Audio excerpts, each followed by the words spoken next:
Hey everyone, and welcome to our next episode of Raven Creek Park. And in case you're wondering why the overlay looks so different this time, this is because this is in fact a Twitch recording of our last live stream over on your favorite streaming website.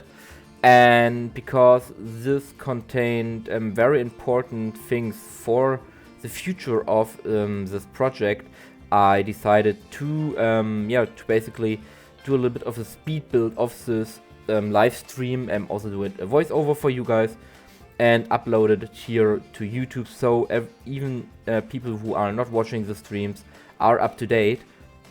And the thing that makes it so important is that we are actually planning the first big section of our zoo, of our project here. I call it now the forest section because I don't have any better name for it. And we are basically laying all the paths down, or we are planning the paths, where the habitats are and where buildings are.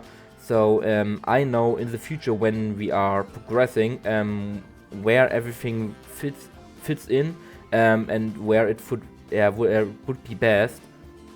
And if you're wondering why my voice maybe sounds a little bit different, it's just my allergies are kicking in, and so excuse me if I'm sounding a little bit more nasal than usual.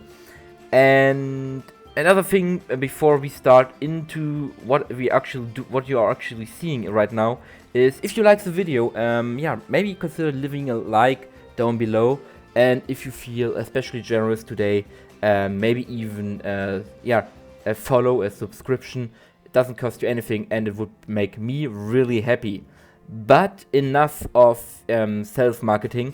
We are now planning the first habitat, the wolf habitat, the timber wolf habitat. And for your understanding, so you know what all these different terrain colors mean, because each of them has a meaning. Sand basically means paths, so where paths will be, a guest path as well as staff paths. Rock terrain texture means the boundaries of a habitat, so it tells me where how big this habitat will be. And earth colors usually mean, mud earth color usually means buildings, so stuff like the shelter for animals, but also stuff like shops or toilet buildings. So to conclude, sand is path, rock is habitat boundaries, and dirt is buildings. And we are now building the wolf, or we are planning the wolf habitat, which is inspired by a German zoo I visited last year. And that is really just very simple wolf habitat with an elevated path that will be on the left side.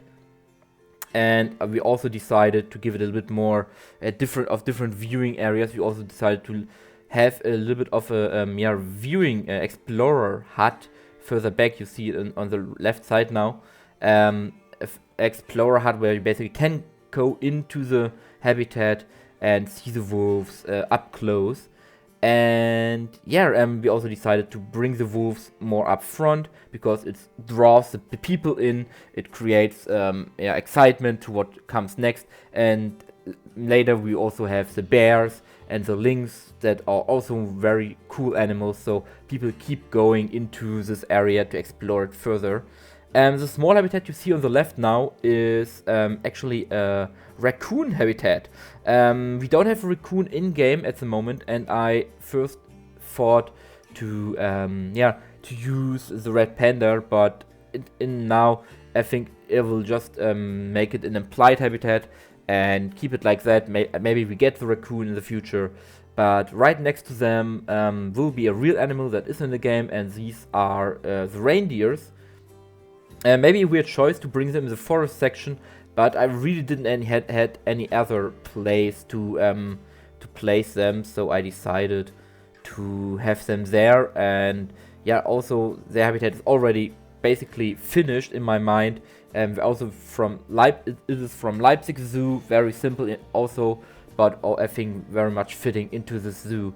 And yeah, now we are changing this purple building is basically where the indoor area for the wolves would be, and now we are changing this to place it further back, because I and my chat had the idea to connect the wolf habitat and the grizzly bear habitat together, so you could change the species out for each other. So the grizzly bears could be in one day in the wolf habitat, and vice versa, the wolves in the grizzly bear habitat. And so we decided to bring the indoor area for the wolves further back, so they are connected to both habitats, as well as to the grizzly bear indoor building, which is down further down below, next to this big sand plaza, I'd call it now. And which also means we have to include all the stuff for both animals in both habitats, which I think will be a little bit of a challenge, but especially for a lot of water for the grizzly bear. But I think I have some ideas in my mind how I want to do that. And these random trees that I place everywhere, they are my indicator for where I will have a heavy forest that doesn't include any animals or buildings, just plain forest, because we are still in a forest zoo. And yeah, God, it is very fast. But I try to keep track. We are now deciding for the last animal, which will be the lynx. And Topes, shoutouts to him in the chat, had the idea of creating a little bit of a forest path that we are building now, that we are planning now. So it's a little bit away from the main path, from the main area, a little bit more in the background. So because lynx are shy animals and they don't like a lot of noise and trouble, trouble. So we decided to bring them a little bit back, and you can reach it by a smaller path if you want to, but in general they have a little bit more peace there. And basically that's mostly it already about how the area look. I will just adjust a few paths here and there, or a few ideas for paths here and there, so it doesn't look, everything doesn't look too boxy and too too rectangular, and has a little bit of a more interesting shape.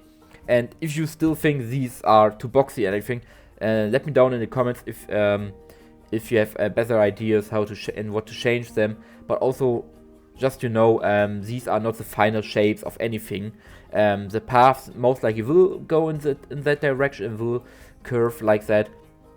But especially the habitat borders, again, the rock lines are not fixed. They are somewhat will have this shape. They will have this shape, but I will definitely tweak them a little bit to make it not as rectangular and boxy as you see it right now. And yeah, there you see the animals. I placed them. A good tip for everyone who plans some areas in advance: have the animals somewhere, so you know kinda how big they are in game, and you can plan the habitats. You can plan the habitats better in knowing how much space they need and how much space they occupy already from themselves. And yeah, here I add again, as a last note, I am also adding a male yard for the male reindeer, because this is something very important for hoofstock. And I forgot that in the initial planning. And yeah, I hope maybe this video also gives you some ideas how to plan areas in advance. Something that is really helpful for me, at least, when doing new stuff, because it can kind of be difficult to know where everything will be and to not let it escalate into a big mess. And planning things in advance and having a general idea of where you want to place things can really help, especially if you then just have to fill out these places, these areas. And yeah, I hope you enjoyed it. At the end I will leave you a picture of where everything is, and I hope I see you in the next video. Goodbye.